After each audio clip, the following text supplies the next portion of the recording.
Hello दोस्तों, नमस्कार। स्वागत है आपका सक्सेस इन हिंदी अकेडमी में।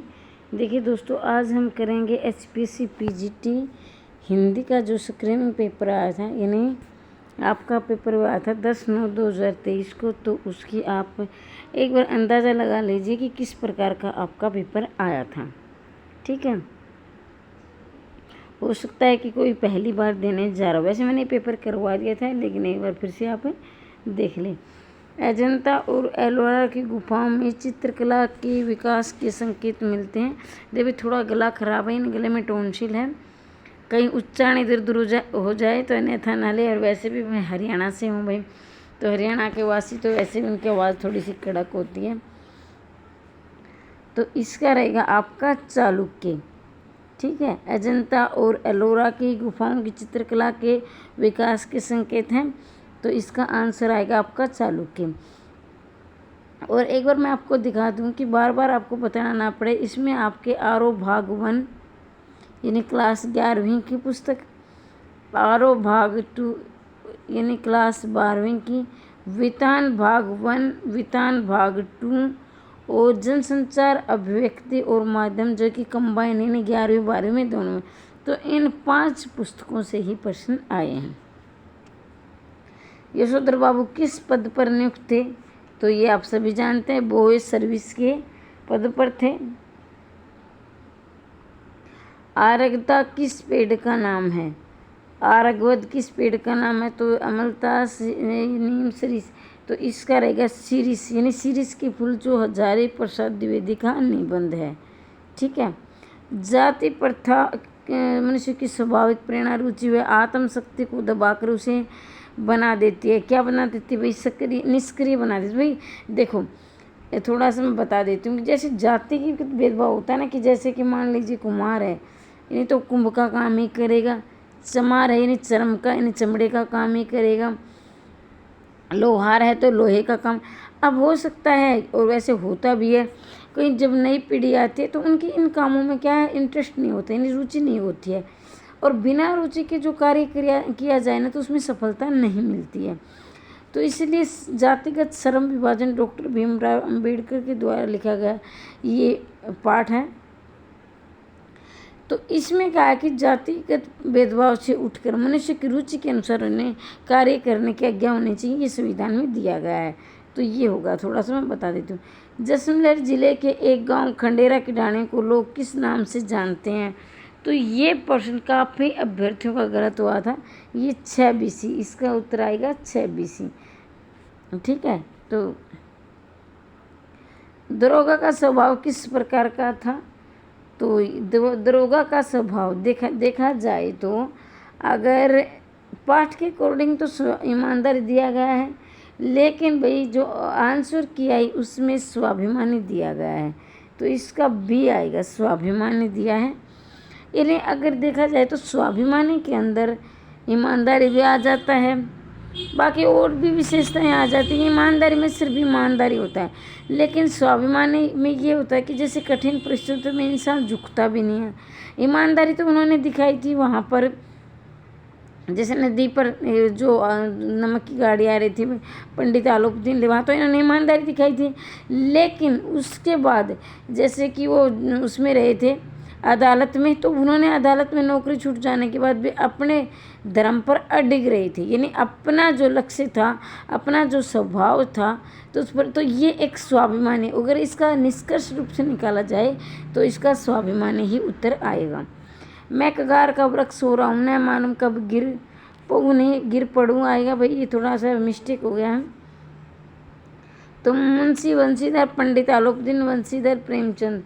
तो इसका रहेगा आपका उत्तर ऑप्शन नंबर 1 सीधर ए। तो देखिए काफ़ी अभ्यर्थी इसमें कन्फ्यूज, मैं बता देती हूँ। जैसे कि अब क्या है, दरोगा था, नमक का दरोगा बना हुआ था, मुंशी का मतलब क्या था, बेटा। तो उसमें हर जगह वृद्ध मुंशी आया है। आप पाठ पढ़ोगे तो आपको लगेगा कि हर जगह वर्ध मुंशी, लेकिन क्या है, उसके आगे वंशीधर है सिर्फ। तो ध्यान से आप देखोगे तो वहाँ वर्ध मुंशी, तो उसने वंशीधर भी इसके साथ लगा दिया है। तो इसका ऑप्शन नंबर ए आया है। थोड़ा सा धैर्य बनाए रखिए, छोटी मोटी भी गलतियाँ हो जाती हैं। और इसको पढ़ने के बाद आपको ये लग जाएगा कि ये पेपर किस प्रकार का आता है। मियां नसरुद्दीन ने भट्टी पर पकने वाली रोटी का क्या नाम बताया? तो ये सभी थी भाई, क्योंकि देखो माफ़ कीजिए, ये डी लगाएंगे इसका सभी, जिसमें 56 प्रकार की बताया ना, 56 प्रकार की रोटियां बना देता है, जिसमें इसमें जो है क्या थी, रुमाली भी थी, बेसनी भी थी, रुमाली, बेसनी, खमीरी, दीवा, गांव, कुछ ऐसी थी। तो ये 56 प्रकार की रोटियां बताएगी, इसमें सभी आएगा। ये कृष्णा सोबती का पाठ, मियां नसरुद्दीन, तो ये क्या है, एक संस्मरण है, इतना भी याद रखेंगे, संस्मरण। अब संस्मरण किसे कहते हैं ये आपको सभी को पता होगा और पता भी है, लेकिन बता देती हूँ, हो सकता है कोई भाई जो एस्टेट का भर्ती देख रहा हो भाई किस प्रकार आगे की तैयारी के लिए, तो उनके लिए बता देती हूँ कि संस्मरण का मतलब ये होता है जैसे कि हम हमारे अतीत की कुछ याद है भाई, आप मान लीजिए आप कहीं घूमने गए, वो तो आपको यात्रा वृत्तांत होगा, ठीक है, यात्रा के बारे में आपने लिखा। लेकिन अगर आप मान लीजिए कोई आपकी ज़िंदगी में कोई घटना घटी, तो वो आप मतलब कि कुछ उस घटना को आपने अपने कहानी के माध्यम से लिख दिया, तो वो संस्मरण होता है। संस्मरण का मतलब होता है यादें, ठीक है। निर्देशन सत्यजीत राय फतेर पांचाली शूटिंग के लिए अप्पू को और दुर्गा को लेकर 70 मील दुर्गा किस गांव में, तो पालसीट गांव में आए थे, जिसमें भाई क्या था, जैसे आपके कास के फूल थे, जिसमें शूटिंग नहीं हो पाई थी, 1 सप्ताह के बाद आए, एक सीन अधूरा रह गया था, तो वो 1 सप्ताह के बाद आए, तो सारे कास फूल के पशुओं ने खा लिए थे। फिर क्या है, उसके बाद इन्होंने 1 साल के बाद ये शूटिंग हुई थी। सफीदे के बोध विहार को किसने लूटा, तो जोरावर सिंह ने लूटा था। वे आँखें की कविता किसकी, सुमित्रा नंदन पंत की है वो आँखें, और ये क्या है, कविता है, ये भी पूछ लिया जा सकता है, ये क्या है, कविता है। अक महादेवी किस जुन, तो आप सभी जानते हैं अक महादेवी वीर शैव आंदोलन से, यानी शैव की भक्त थी, यानी शिव जी की भक्त थी ये अक महादेवी। किस वाक्य में क्रिया विशेषण, क्रिया विशेषण मतलब क्रिया की विशेषता बताना होता है, तो इसमें वह धीरे से बोलता है मतलब क्या है, क्रिया है, और इसकी विशेषता क्या है, धीरे से, तो इसमें ये आएगा।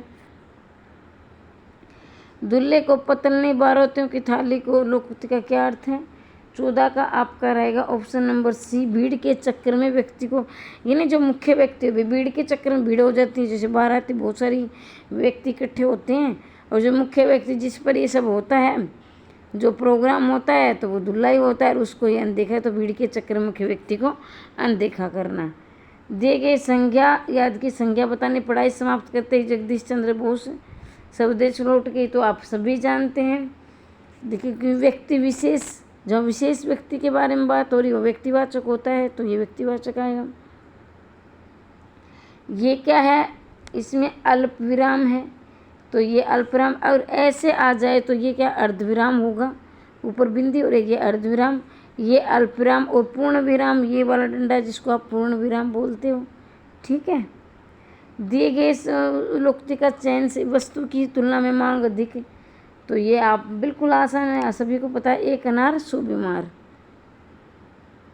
जिसका भाषा द्वारा वर्णन असंभव वाक्यांश के लिए एक शब्द है, तो इसका रहेगा आपका अनिर्वचनीय, यानी वचन के द्वारा, यानी भाषा के द्वारा जिसका वर्णन असंभव, असंभव मतलब मुश्किल हो, मतलब जो करना ही बहुत मुश्किल, ठीक है।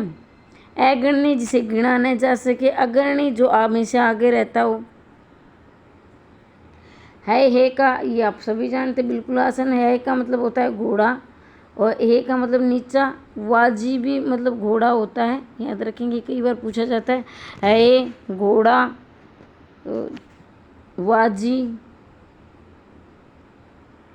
किस शब्द में उपसर्ग नहीं है, सभी को पता है कि उपसर्ग आगे लगते हैं शब्द के, पढ़ते पीछे लगते हैं, पैसे पढ़ते पैसे पीछे, उपसर्ग ऊ पहले आता है, पैसे तो ये आगे लगते हैं, तो नहीं है। इसमें वी है, इसमें सु है, इसमें परी है, और लेकिन इसमें सुरेश क्या है, एक व्यक्ति विशेष का नाम है, तो इसमें डी में नहीं है। हुक्म किस भाषा का शब्द है, तो इसको आप याद रखें, 21 का आपका सी आएगा। हुक्म उर्दू भाषा का शब्द है, किसका है, उर्दू भाषा का है। किसी अपराधी को अगर तुम्हें अपरीक्षा कितने घंटे तक रख सकती है, तो 22 का आपका 24 घंटे नहीं। कोई जैसे कोई अपराधी भाई, तो पहले तो ये निर्धारित नहीं होता है कि भाई ये अपराधी से ने क्या शक के आधार पर ही करते हैं ना भाई, ये ऐसे इसके नाम में FIR दर्ज है। तो क्या होता है कि मान लीजिए उसने अपराध किया ही ना और बेचारे को इतनी लंबी सज़ा दे दी, तो कानून ने ये नियम बना रखा है कि 24 घंटे के अंदर अंदर क्या है उसको पुलिस यानी उसको कस्टडी यानी कि जज के सामने पेश करना ज़रूरी है, ताकि भाई हो सकता है कि वो क्या है उसने अपराध ही ना किया हो, तो बेकसूर को इतने लंबे समय तक रखना कटघरे में एक मतलब कि कानून के विरुद्ध है। 1931 की जनगणना के अनुसार स्पीति की जनसंख्या कितनी दिखाई गई है, तो ये 3196 दिखाई गई है। किसने कबीर की को वाणी का डिक्टेटर कहा है? 24 का आप कवि हजारी प्रसाद द्विवेदी। हजार देखो यहाँ थोड़ा सा आप याद रखेंगे, कबीर को वाणी का डिक्टेटर किसने कहा? हजारी प्रसाद द्विवेदी ने। पंच कबीर की भाषा को पंचमेल खिचड़ी किसने कहा है? डॉक्टर श्याम सुंदर दास ने। अब क्या है पंचमेल, अब मान लीजिए खिचड़ी होगी, जो पंचमेल खिचड़ी होगी यानी 5 तत्वों से बनाई हुई खिचड़ी वो सुंदर होगी, तो डॉक्टर श्याम सुंदर ने क्या है पंचमेल खिचड़ी इसकी भाषा कहा है कबीर की भाषा। अब क्या है सदुकड़ी भाषा किसने कहा है? तो ये कहा है रामचंद्र शुक्ल ने। तो ये तीनों ही कथन आप याद रखेंगे। मेरा गला बहुत ख़राब है, मतलब रहता है, पता नहीं क्या दिक्कत है, बहुत रहता है, तो मतलब कि ऐसे पानी वानी कुछ ज़्यादा ठंडा पी लिया जाता है। तो ये कई बार मेरे पास ऐसे कमेंट आते कि मैम अपने उच्चारण को सुधारिए। भाई एक तो मेरे गले में दिक्कत रहती है, दूसरी बात ये है कि मैं हरियाणा से हूँ, तो वैसे हमें हरियाणा अपने प्रदेश कोई भी आप किसी भी प्रदेश से संबंध रखते हो तो अपने प्रदेश से हमें प्रेम भाव होता है, और हमारी जो क्षेत्रीय भाषा होती है, हमारा जो एकमात्र भाषा होती है, तो हम कितने पढ़ लेंगे वो हमारा पीछे नहीं छोड़ती।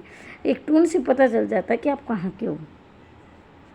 मेरा कृष्ण की उपासना किस रूप में करती है? सभी को पता है, विपत्ति के रूप में करती थी कि मेरे तो पति श्री कृष्ण दो उन्हें कोई कुछ इस प्रकार की इनकी पंक्तियां हैं, मेरे तो आराध्य श्री कृष्ण और कोई नहीं इस प्रकार। अब किस भाषा का शब्द है? तो सभी जानते हैं, बिल्कुल आसान है, कन्नड़। अक्क महादेवी आपने पढ़ा ना, अक्क महादेवी उस शैव की क्या है उपासक थी। पतंग कविता ये बिंब प्रधान। अब बिंब क्या चीज़ होती है? तो बिंब देखो, अब मैंने बोला पतंग, तो मैंने पतंग बोला तो आपकी आंखों के सामने पतंग का चित्र आ गया होगा भी पतंग इस प्रकार का होता है, ठीक है। जैसे मैं अभी बोलूँ आपके सामने पेन, तो पेन का आपके आंखों के सामने चित्र छप गया। मतलब कि जो बिंब जैसे कि बिना देखे, बिंब का मतलब होता है बिना देखे जो आपकी आंखों के सामने जो चित्र छप जाए, यानी आपके आंखों के सामने ऐसे आ जाए जैसे कि आप उसे देख रहे हो, तो उसे बिंब बोलते हैं। कैमरे में बंद अपाहिज कविता किस श्रेणी की है? तो कैमरे में बंद ये आप सभी मुक्त छंद। अब मुक्त छंद क्या होती है? जो कि देखो मुक्त छंद जो कि छंदों के नियमों से बाहर निकल कर, मतलब कि इसमें ये छंद के ये नियम है, इतनी मात्राएं हैं और इतने क्या है इनके वर्ण, ये सब चीज़ों का ध्यान नहीं रखा जाता। सिर्फ और सिर्फ भावनात्मक रूप से भावनाओं का लय और ये सुर ताल का ध्यान रखता है, उसे मुक्त छंद। जैसे निराला क्या है मुक्त छंद के क्या प्रवर्तक हैं। जूही की कली इनकी पहली कविता है जो कि मुक्त छंद में रची गई थी।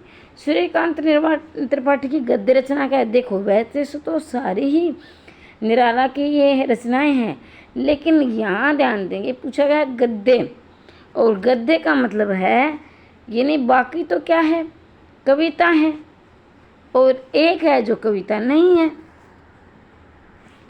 तो कुकुरमुदा लंबी कविता आपने पढ़ी हुई, भिक्षुक भी लंबी कविता है, रानी और कहानी ये भी कविता, काले और कारनामे क्या है इनकी कविता नहीं है, ये क्या गद्य में है। नारी हेतु प्रिय बाई गबाई किस कविता की पंक्ति है? तो इसमें आपको सभी को पता है ये क्या तुलसीदास की कविता है। महादेवी वर्मा भक्ति रेखा चित्र है भाई, ये क्या है इसमें सी आएगा आलोचनात्मक। आलोचनात्मक का क्या मतलब होता है?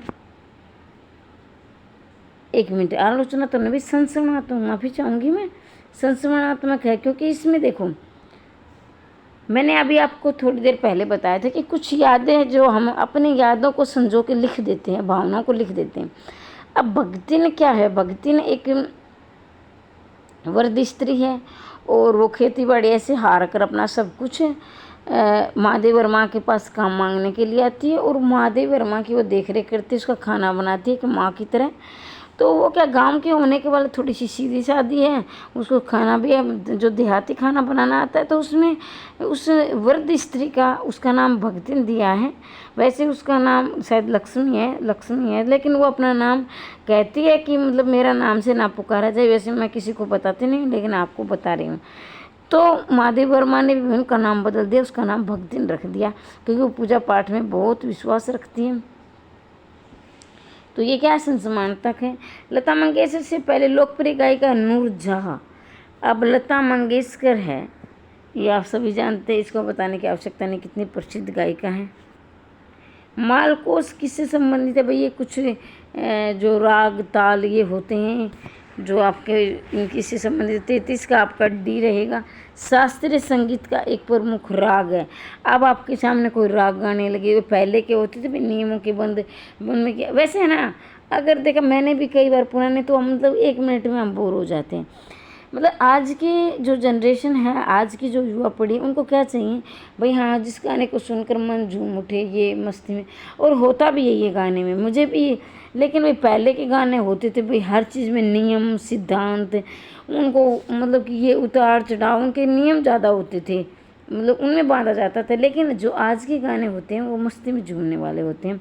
अब थोड़े से हमसे थोड़े से पहले के टाइम, ये नहीं है ना, हमारे पापा के टाइम, हमारे मम्मी पापा के टाइम, उसमें बहुत अच्छे, जैसे लता मंगेशकर की मैं बात करूँ तो उसमें बहुत अच्छे। अभी तो बहुत ऐसे पता नहीं क्या क्या, अभी तो इतने सुर-ताल वाले नहीं आते। लेकिन हमसे अगर बात 40 साल पहले की बात करें तो बहुत अच्छे गाने आते थे।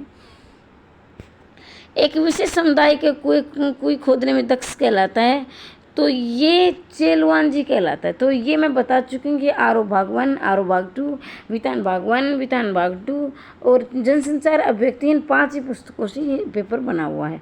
नाट्यशास्त्र के रचयिता कौन है, सभी जानते हैं, भरत मुनि। और ये रस के क्या प्रवर्तक भी हैं नाट्यशास्त्र में। और इन्होंने क्या है, 4 अलंकार माने, मैं बता देती हूँ आपको। 4 अलंकारों की संख्या बताई है, 8 रसों की संख्या बताई है और 8 ही इसकी क्या स्थायी भाव बताए हैं। तो ये आप याद रखेंगे कि भरत मुनि ने रसों की संख्या कितनी मानी है, 8 मानी है। अलंकारों की कितनी मानी है, 4 मानी है। गुण कितने माने हैं, 10 माने हैं। दोष कितने माने हैं, 10 माने। ये 5-6 प्रश्न आप हमेशा याद रखेंगे, ठीक है। ब्रह्ममुहूर्त में कौन सा राग गाया जाता है, तो इसमें आपको सभी को पता है, भैरव राग गाया जाता है, भैरवे। मनोज श्याम जोशी को साहित्य अकादमी पुरस्कार कब मिला, क्या आप तो याद रख लेंगे, लेकिन एक मिला कब था, ये साहित्य अकादमी मिला था। क्या आप में देखो, क्या आप में लास्ट में पे आ रहा है तो 5, ठीक है। ये 2005 में कुछ ऐसा, यहाँ 2005 के आसपास ही इनको 2005 में मिला इनको साहित्य अकादमी, ठीक है। आनंद यादव के आत्मकथात्मक जूझ को साहित्य अकादमी कब मिला। ये आत्मकथात्मक क्या चीज़ होती है, जीवनी क्या होती है, लेकिन बता देती हूँ। कुछ तो बोर हो जाते हैं, मम्मी छोटी छोटी बातें क्या बता रही, सबको पता है। लेकिन भैया मैं तो सबको साथ लेके चलती हूँ ना, कोई नया देख रहा हो।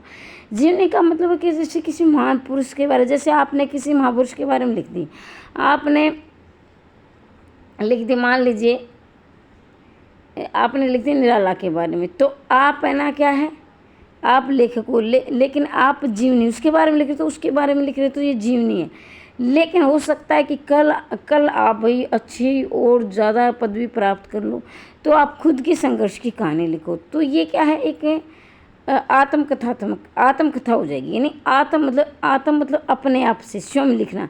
जब लेखक स्वयं के बारे में लिखता है, आत्म मतलब स्वयं, जब लेखक स्वयं के बारे में लिखता है तो वो आत्मकथा है। जब लेखक किसी दूसरे के बारे में लिखता है तो वो जीवनी है, ठीक है। तो ये सभी को पता है, बताने की वैसे आवश्यकता नहीं है। तो इसमें 38 का रहेगा आपका बी,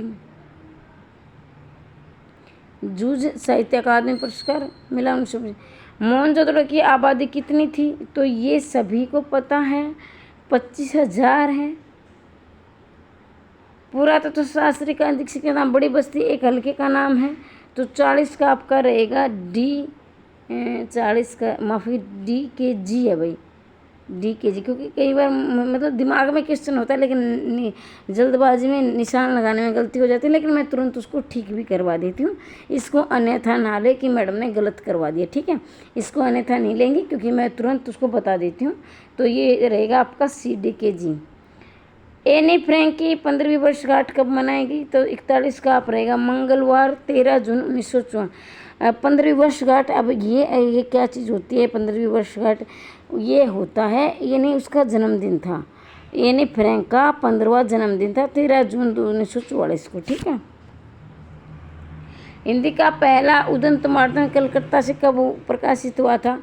तो भाई ये हिंदी का था। अगर वैसे देखा जाए तो भारत का, अगर आपसे पूछा जाए भारत का पहला समाचार पत्र, तो भारत लग जाए या हिंदी की जगह भारत शब्द आ जाता तो बंगाल गजट होता। और बंगाल गजट के जेम्स ऑगस्टस हिक्की, यानी जेम्स ऑगस्टस हिक्की इसके क्या होते, लेखक होते। और 1780 क्या है इनका, यानी 1780 में लिखा गया था, ठीक है, यानी छपे थे, जो पत्र छपा था, लिखा नहीं छपा बोलेंगे हम, छपा था, माफ़ी चाहूँगी, छपा था 1780 बंगाल गजट, और वो अंग्रेजी में था। ये बड़ा दुर्भाग्य रहा कि हमारे भारत में पहला समाचार पत्र है वो भी हिंदी में नहीं आया, वो भी अंग्रेजी में आया, बंगाल गजट है। जेम्स ऑगस्टस हिक्की इनके क्या लेखक हैं, अंग्रेजी में 1780 में, और ये 1826 में, और ये क्या है हिंदी का पहला साप्ताहिक है उदंतमान। अब इसके लेखक कौन है? तो ये है जुगल किशोर, जुगल किशोर, याद रखेंगे इसके लेखक का नाम क्या है, जुगल किशोर।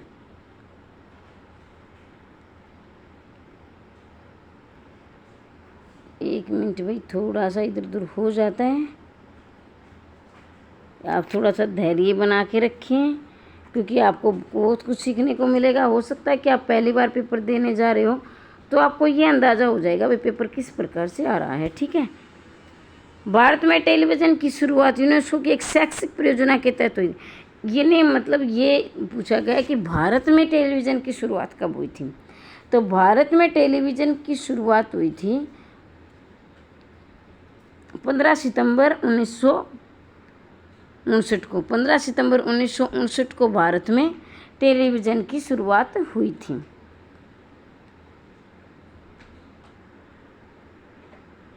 भारत की पहली मुख्य फिल्म, अब यहाँ मुख्य फिल्म आई है, वैसे देखा जाए तो फ्रांस में पहले आई थी फिल्म, मतलब फ्रांस में पहले फिल्म का मतलब फ्रांस वालों ने पहले फिल्म निकाली थी भाई, एल्वा करके कुछ ऐसा नाम है, एल्वा है, कुछ ऐसा ही नाम है उनका, एल्वा।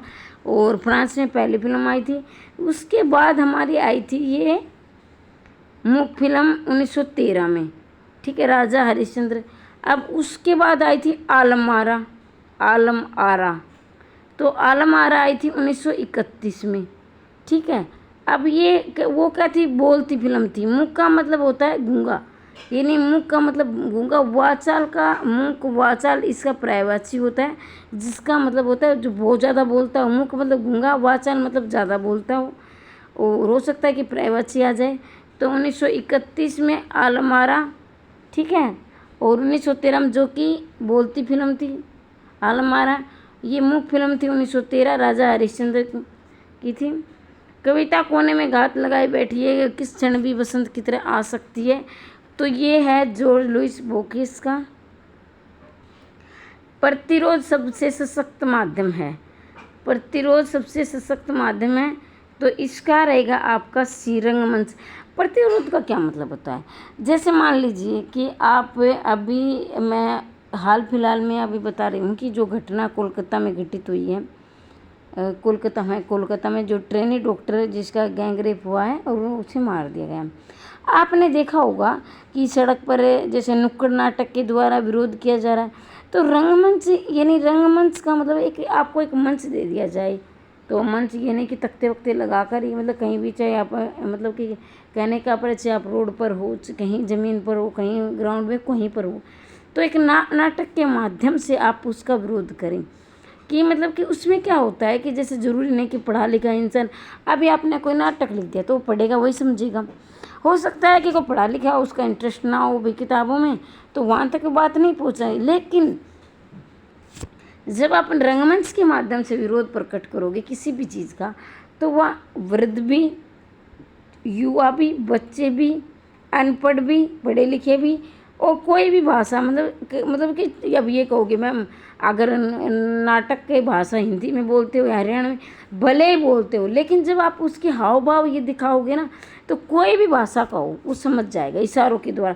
मतलब अनुमान वो जरूर, ये हो सकता है कि वो 100% ना समझे, लेकिन अनुमान वो जरूर लगा लेगा कि इस परेशानी यानी इस समस्या पर ये नाटक दिखाया जा रहा है।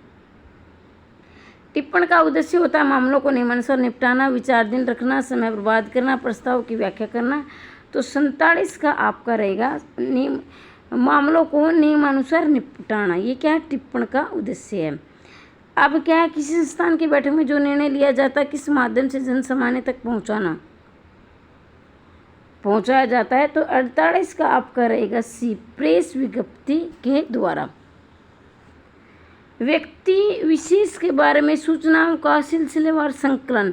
अब ये संकलन क्या चीज़ है? मतलब संकलन का मतलब होता है इकट्ठा करना, तो इसमें रहेगा असवर्थ। ठीक है, व्यक्ति विशेष के बारे में, ये नहीं आप सूचनाओं का संकलन करना सवर्थ। मान लीजिए आप ही सूचनाओं को इकट्ठा कर रहे हो, तो व्यक्ति विशेष यानी आप एक स्पेशल व्यक्ति हो। सवर्त मतलब अपने आप के द्वारा, वर्त मतलब इकट्ठा, वर्त मतलब यानी ऐसे तो वर्त मतलब घेरा होता है, लेकिन यहाँ घेरे से नहीं, आप सूचनाओं को इकट्ठा कर रहे हैं।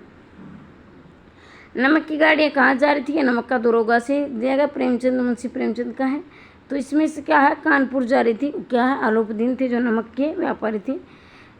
रजनी एकांकी में कितने दृश्य हैं? तो रजनी एकांकी में कितने दृश्य हैं? 7 दृश्य हैं। जो रजनी है तो भाई ये ट्यूशन की जो व्यवस्था है, यानी ट्यूशन को एक व्यवसाय मान लिया गया है, सभी को ट्यूशन लगवाना ज़रूरी है। ये क्या है? मन्नू भंडारी की है, और रजनी इस पाठ का नाम है। तो इसके माध्यम से दिखाया गया है कि वर्तमान में जो किसी को कम वेतन मिलता है इसलिए ट्यूशन लगता है। इसमें तमाम समस्याएं ऐसे उठाई गई जो प्राइवेट स्कूल शोषण करते हैं। आत्मा का किताब किसने अंग्रेजी से हिंदी में अनुवाद किया था? तो ये किया था भाई 52 का आपका मधु बी जोशी ने। आत्मा का किताब सैयद हैदर रजा का है, और इन्होंने आत्मा का किताब इन्हें आत्म कथात्मक है। ये सैयद हैदर रजा एक वो क्या है? एक चित्रकार हैं, और उन्होंने अपना जो संघर्ष में जीवन रहा, विदेशों तक उन्होंने नाम कमाया, काफ़ी पुरस्कार भी जीते हैं, तो उन्होंने अपनी आत्मकथा लिखी है। ठीक है, और ये क्या है? मधु बी जोशी ने इसका अंग्रेजी से हिंदी में अनुवाद किया है। सबसे खतरनाक कविता मूल कौन सी भाषा है? सबसे खतरनाक जो 53 का आप करेगा डी। सबसे खतरनाक यह है पंजाबी भाषा में। किसमें है? पंजाबी भाषा में। रघुवीर साय का जन्म कब हुआ था? तो ये हुआ था आपका 1929 में। कवियों का कवि किसे कहा जाता है? तो ये उपनाम आप जरूर याद रखें। Success in Hindi academy search मारोगे तो ये क्या है? आपके सामने आ जाएगा। ये मैंने सारे उपनाम करवा रखे जो महत्वपूर्ण, तो कवियों के उपनाम जरूर याद कर ले, मैंने करवा रखा है सक्सेस इन हिंदी अकेडमी। कवियों के उपनाम सर्च मारोगे तो आपके सामने आ जाएगा। शमशेर बहादुर सिंह। भाई मैं थोड़ा सा बता देती हूँ अपने कोर्स के बारे में। जो तैयारी कर रहे हैं एस्टेट की, RTGT PGT की, तो मात्र 999 रुपये का कोर्स है। बाद में विस्तार से बताऊंगी, थोड़ा सा पहले बता देती हूँ। जो नेट का ले रहे हैं 1499 का है, और जो नेट का लेगा उसको हरियाणा असिस्टेंट प्रोफेसर का फ्री मिलेगा साथ। अब आप कहोगे मैम क्यों बेवकूफ़ बना रहे हो? नेट का और असिस्टेंट प्रोफेसर का तो सेम ही है। भाई मैंने 2 तरह के बना रखे हैं। 2 तरह के किस तरह बना रखे हैं कि पहले ऑब्जेक्टिव पेपर के 1 शॉट तो फटाफट रिविजन कर ले आएंगे आप, फिर विस्तार से यानी आपको पता है हरियाणा असिस्टेंट प्रोफेसर में लिखना पड़ता है। ठीक है, तो मेरे 2 प्रकार के हैं, वैसे आप कहीं से ले सकते हो। तो ऑब्जेक्टिव मैंने अलग से बना रखे हैं, सब्जेक्टिव मेरे अलग हैं। तो 1499 का बैच है, आपको ले हो तो ले लेना, आपकी इच्छा है, किसी को दबाव नहीं जाए। लेकिन इतनी गारंटी है कि 1% मैं दावा करके बोलती हूँ, 100%, 99 नहीं 100 गारंटी लेती हूँ कि 1% इससे बाहर नहीं जाएगा। ठीक है, वैसे आपकी मर्जी है, कहीं से आप पढ़ सकते हो। और जैसे TGT PGT का वो सिर्फ, और मैंने 1499 से घटाकर अभी कुछ समय के लिए 999 कर दिया है। बाद में और वैकेंसी आएंगी तो भाई इनका रेट बढ़ भी सकता है, आप ले हो तो ले लेना। कविता में कितने कांड है? कवितावली में, माफ़ कीजिए, कवितावली ये किसकी है? आप एक आध पर्सन आप भी कमेंट करके मुझे बता दिया करो, ये आप बताओगे, बिल्कुल आसान है, बता ही दोगे। तो 7 है। भगतिन का विवाह किस गांव में हुआ था? तो 57 का रहेगा हंडिया गांव में। देखो यहाँ कन्फ्यूज हंडिया और हंसिया, तो ध्यान से पढ़ा करो, ठीक है, हंडिया हंसिया। चार्ली का पिता कौन है? तो 58 का सी यहूदी है। अब यहूदी धर्म है, कहीं आप सोचो हो यहूदी उसका नाम है। चार्ली के पिता यहूदी एक धर्म है, मतलब यहूदी धर्म को मानने वाले हैं वो। सीरीज के फूल कैसा निबंध है? तो अभी हम आचार्य प्रसाद द्विवेदी का थोड़ी देर पहले पढ़ रहे थे, ललित निबंध है, ठीक है। संज्ञा के कितने भेद है? बिल्कुल आसान है, कर ही लोगे 5। तो अगर यहाँ 3 होता तो आप बताओ कौन से करते आप। देखो संज्ञा के मुख्य रूप से 3 भेद हैं, व्यक्तिवाचक, जातिवाचक, भाववाचक। और जातिवाचक संज्ञा के 2 भेद है, पदार्थवाचक और समूहवाचक, ठीक है। ये 5 हो गए। इतना बताने की जब बहुत पढ़े लिखे हो आप, फिर भी बता देती हूँ, क्योंकि भाई हो सकता है कोई पहली बार तैयारी कर रहा हो। तत्सम शब्द देखना है तो तत्सम में आज एक तत्सम शब्दों की सिर्फ 10 लाइन के द्वारा मैंने वीडियो बना रखी है। 10 लाइन याद करो, जिंदगी में कोई तत्सम तत्व गलत नहीं होगा, गारंटी के साथ कहती हूँ। और मैंने इसकी क्या है वीडियो, वो मतलब कि मैंने इसके नोट्स भी बना रखे, सिर्फ 10 लाइन। अब मैं 1-2 बता देती हूँ। देखो चंद्रबिंदु जाइए जहाँ जाए तो वो हिंदी का होगा, ठीक है। जो चंद्रबिंदु आएगा वो हिंदी का हो। अब आप कहोगे, मतलब ज़्यादातर कन्फ्यूज हो जाते हैं, जहाँ चंद्रबिंदु एक री आ जाए 100%, कहीं पर आपको री आ जाए, मैं आंख बंद करके तो नहीं कहूँगी क्योंकि और टिक हो सकता है, लेकिन 100% आँख खोल के लगा देना कि री आ जाए तो तत्सम होगा, ठीक है। तो कुछ ऐसे 10 लाइनें मैंने बना रखी, वीडियो लंबी हो जाएगी अगर मैं 10 लाइनें आप पढ़ने लगी तो। 62 का आपका रहेगा, आपका डी कमल है। प्रत्यय के कितने भेद हैं? 63 का रहेगा आपका डी। अब देखो कृत प्रत्यय और तद्धित प्रत्यय, मेरी वीडियो लंबी हो जाती है। कृत प्रत्यय क्योंकि भाई देखो कई तो ऐसे इसका उत्तर ये होगा, ये मतलब चाहे मेरी तबीयत खराब हो, कितना ही गला, मेरी मतलब ये आदत मुझे अपने आप में संतुष्टि नहीं होती है। अब मैं इतनी तो स्वार्थी हूँ, सीधी सी बात है। आपको ये लगेगा क्योंकि मुझे अब वीडियो बनाते हैं कहीं इसका उत्तर ये, तो मुझे क्या लगेगा ये तो खुद ना देख लेते, थोड़ा बहुत एक्स्ट्रा एक्सप्लेन थोड़ा बहुत तो करे ना, तो मुझे अपनी संतुष्टि के लिए मैं करती हूँ। हिंदी का प्रथम कवि मानने वाले राहुल सांस्कृतन, राहुल सांस्कृत ने हिंदी का प्रथम कवि किसे माना है? सरैपा ने। और रामकुमार वर्मा ने किसको माना है? शंभू को, ठीक है। रामकुमार वर्मा शंभू को मानते हैं, राहुल सांकृत्यान सरैपा को मानते हैं।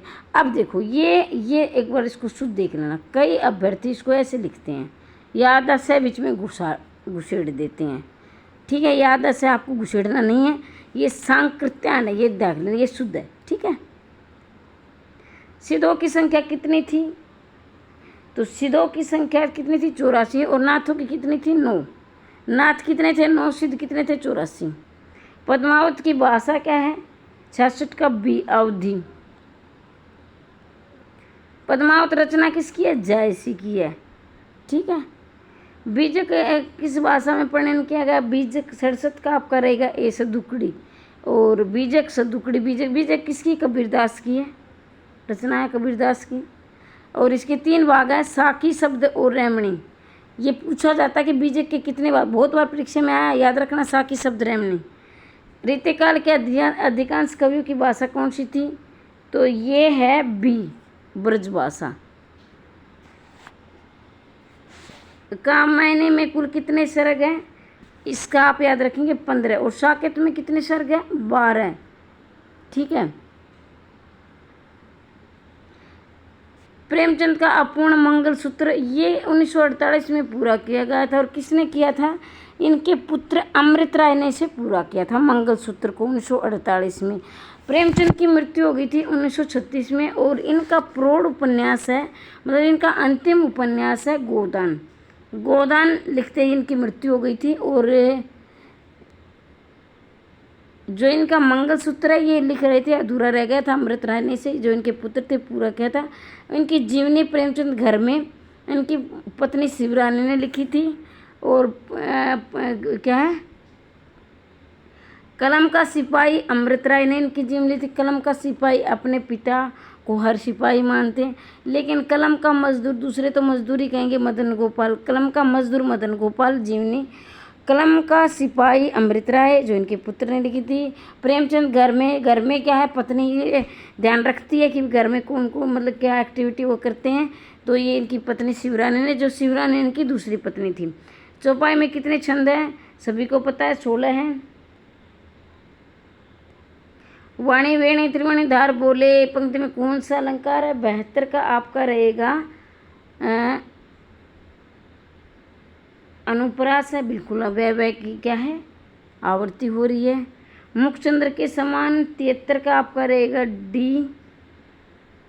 मुख में क्या है, उपमेय है, और चंद्र क्या है, उपमान है।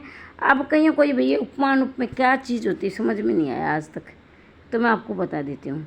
देखो बिल्कुल मेरे जितना आसान तरीका तुम्हें कोई नहीं बताएगा, चाहे वो कितना ही इंटेलिजेंट मास्टर हो, क्योंकि भाई मैं जो बताती हूँ ना, क्योंकि मैंने जो अपनी पढ़ाई की है वो एक धरातल पर की है और वैसे ही मैं बताती हूँ। अब मैं बहुत ज़्यादा ज्ञानवान तरीके से नहीं पढ़ाती हूँ, आपको पता ही है उपमेय। तो देखो 1 2 3 4, इसमें 4 शब्द आए, 1 2 3 4, तो आप कहोगे इसमें भी 4 है, लेकिन हम भी इसको आकर डंडा भी गिन लेंगे। तो ये क्या है, बड़ा है, ये क्या है, छोटा है। तो जो बड़ा होगा वो उपमान होगा, छोटा होगा वो उपमेय होगा। अब बड़ा छोटा कैसे, देखो यहाँ मैं बताती हूँ आपको। देखो चंद्र क्या है, बड़ा है भाई, चंद्र इतना बड़ा है, सबके पास तो मुख तो सबके पास है, आपके पास मेरे पास भी है, पशुओं के पास भी, जानवरों के पास है, कीट पतंग सबका मुख होता है। तो हम तो क्या छोटे हैं, लेकिन चंद्र तो भी एक ही है ना, तो चंद्र अपने आप में बड़ा हुआ ही नहीं। जो प्राकृतिक चीज़ें होती हैं, जो भगवान ने बनाई हुई चीज़ें होती हैं, जो ऐसा समझो जो भगवान ने जो चीज़ें बनाई हैं, जो प्रकृति ने जो बनाया है वो बड़ा होता है, और जो साधारण जो जीव होता है वो क्या है, छोटा होता है। जो प्राकृतिक चीज़ें होती हैं उपमान होती हैं, और जो साधारण चीज़ें होती हैं उपमेय होती है। इतना याद रखेंगे, ठीक है। गदा धाड़ रहा है 74 का आप देखेंगे, गदा धाड़ रहा है 74 का रहेगा आपका, शुद्ध कीजिए, रेंक रहा है। गधा क्या कर रहा है, रेंक रहा है। 14 इसका 74 का आपका रहेगा डी। गधा भौंकेगा नहीं, भी कुत्ता भौंकता है। रंबा क्या, गाय रंबाती है। चहक भी पक्षी चहकते, तो रेक ही आएगा। ऐसे काटना सीखा करो ऑप्शन को। गलता लोहा शेखर जोशी, किस नष्ट होने का संकेत दिया। गलता लोहा किसके, शेखर जोशी की है। और ये पाठ मैं कहती हूँ मेरी तरफ से पढ़ लेना, बहुत अच्छा पाठ है। 75 का आपका रहे कुलीनता का अभिमान। कुलीनता का मतलब कुल में पैदा नहीं, जातिगत भेदभाव को समाप्त करना इस पाठ का उद्देश्य है। सैयद दर्जा बॉम्बे सोसाइटी का स्वर्ण पदक कब मिला, 1948 को। देखो यहाँ से 2 प्रश्न आए हैं। कवि ने दक्षिण ध्रुव किसके लिए उपयोग किया है, 77 का आपका रहेगा ए, घने अंधकार के लिए। सेक्शन ऑफिसर कलाई गढ़ी कार्यालय में समय का अंतर कितना है, 78 का रहेगा आपका ए, 5 मिनट का। और फिर आपका रहेगा तेरे नैन मेरे मन के खिलौने, किस कवि की पंक्ति है, तो ये सेनापति की। तेरे नैन मेरे मन के खिलौने सेनापति की पंक्ति है। हिंदू हिंदू हिंदुस्तानी किसका नारा है भाई, ये डी, प्रताप नारायण मिश्र का। और ये है ना, अब ये पढ़ेंगे निकालने, इसमें मैं आपको ये मिला लेना भाई किसको, ये इसका बी है, मैं इसका उत्तर बता देती हूँ आपको। अब इसका 82 का ए है, 83 का रोक के देख लेना, किसी ने दिया हो सकता नहीं मिलाई हो, इसका भी ए आएगा। 84 का आपका, 84 का भी बी आएगा। और 85 का आपका ए है। और 86 का आपका रहेगा बी। और 87 का आपका रहेगा डी। फिर आपका 88 का आपका रहेगा सी। फिर आपका 79 का 89 इसका रहेगा आपका ए। 90 का आपका रहेगा सी। और फिर 91 का आपका रहेगा डी। और 91 का आपका रहेगा, 92 का माफ़ कीजिए, 92 का रहेगा आपका सी। ये हरियाणा जीके के हैं। और 93 का आपका रहेगा बी। 94 का आपका रहेगा इसका भी बी है। और 95 का रहेगा आपका डी। 96 का आपका आएगा बी। 97 का रहेगा आपका ए। और 98 का आपका रहेगा सी। और 99 का आपका रहेगा ए। और फिर आपका 100 का रहेगा सी। तो भाई इस प्रकार से आपका पेपर आएगा, देख लेना, तैयारी कर लेना इसके अनुसार। और मैं बता देती हूँ कि आपको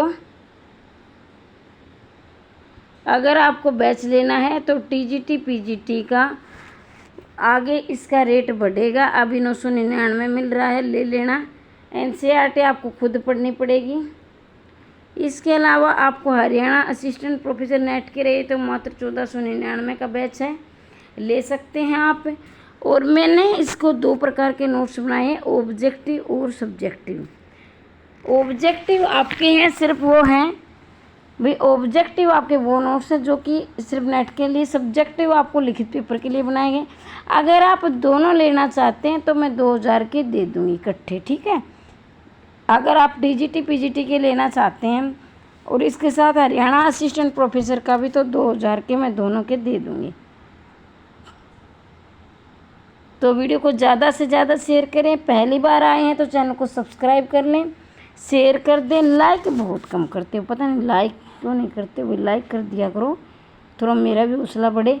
और इसी प्रकार का निरंतर क्लास आते हैं टीजीटी से लेकर असिस्टेंट प्रोफेसर, तो चैनल को सब्सक्राइब करें, शेयर करें। और मैं चाहती हूँ इसी भर्ती में आपका सिलेक्शन हो जाए। हमेशा हंसते रहिए, मुस्कुराते रहिए, दिन दोगुनी रात चौगुनी उन्नति करते रहिए। जय हिंद, जय भारत।